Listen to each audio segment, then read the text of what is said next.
souris, des cheveux fous, des jeans en cuir, des dents de loup.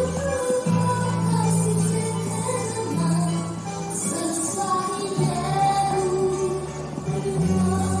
Plus loin.